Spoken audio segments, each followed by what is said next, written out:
Good morning, students. Hope you all are fit and fine at your home. First of all, we will take pledge. I, Rajandeep Kaur, commit to be vigilant and bear in mind at all times the risk to myself and my colleagues from COVID-19. I promise to take all necessary precautions that prevent the spread of this deadly virus. I promise to follow and encourage others to follow the key COVID appropriate behaviors. To always wear a mask or face cover, especially when in public places. To maintain a minimum distance of 6 feet from others. To wash my hands frequently and thoroughly with soap and water.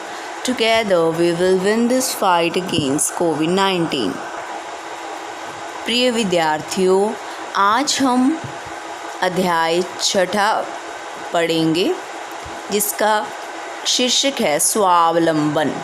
ठीक है, स्वावलंबन। Let us start.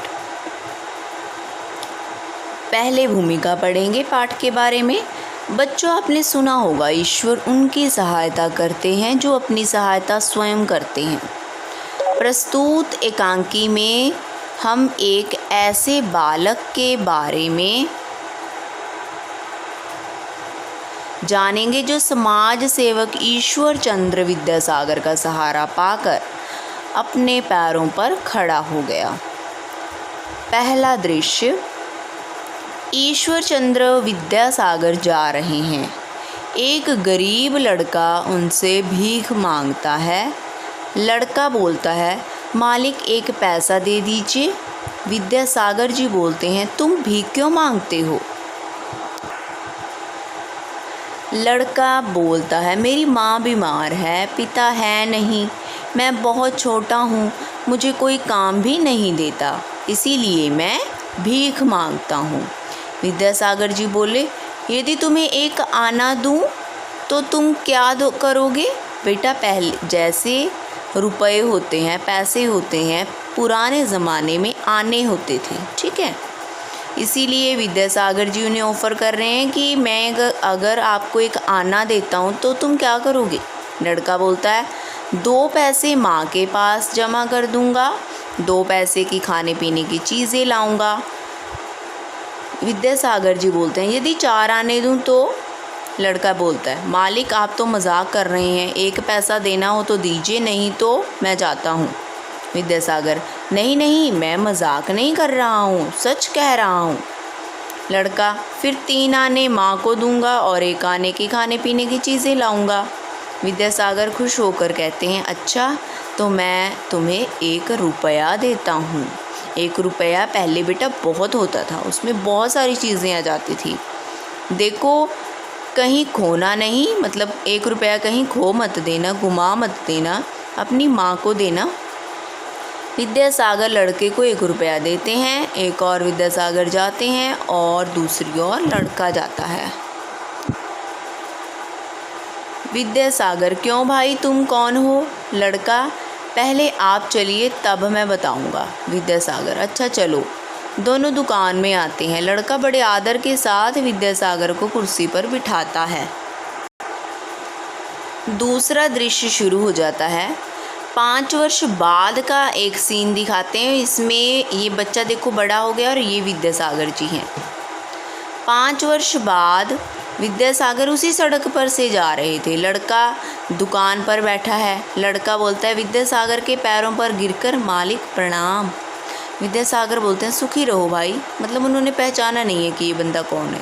लड़का, मालिक कृपा करके आप मेरी दुकान तक चलिए। विद्यासागर जी कहते हैं, क्यों भाई, तुम कौन हो? लड़का, पहले आप चलिए तब मैं बताऊंगा। विद्यासागर, अच्छा चलो। दोनों दुकान में आते हैं। लड़का बड़े आदर के साथ विद्यासागर को कुर्सी पर बिठाता है। विद्यासागर, हाँ भाई, अब बताओ मुझे यहाँ क्यों लाए हो? लड़का बोलता है, मालिक थोड़ा और ठहर जाइए, मेरा घर पवित्र हो जाएगा फिर बताऊँगा। पवित्र मतलब प्योर हो जाएगा, मतलब अगर कोई इतना मतलब फरिश्ते जैसा बंदा हमारे घर में आए तो डेफिनेटली हमें ऐसा फील होता है कि घर मेरा पवित्र हो गया। विद्यासागर: अरे भाई, तुम तो बड़े भक्त जान पड़ते हो, मतलब अब तुम मेरे भक्ते लग रहे हो, इतनी मतलब मेरी खातिरदारी, इतना अच्छे बोल रहे हो मेरे लिए, तो बताओ क्या बात है। मालिक, आपको याद है आपसे एक दिन मैंने एक पैसा मांगा था और आपने मुझे 1 रुपया दिया था। विद्यासागर जी कहते हैं याद करके, हाँ हाँ याद आया। तो लड़का बोलता है, मालिक, मैंने उसमें से 1 आना अपनी माँ को दिया, 15 आने के आम खरीद कर बेचे, कुछ अधिक पैसे मिल गए, मैं फिर आम लाया और मैंने उन्हें बेच डाला। इस प्रकार करते करते कुछ दिनों में मेरे पास 50 रुपये हो गए। तब मैंने यह दुकान खोल ली। अब मैं और मेरी माँ दोनों बड़े सुख से यहाँ रहते हैं।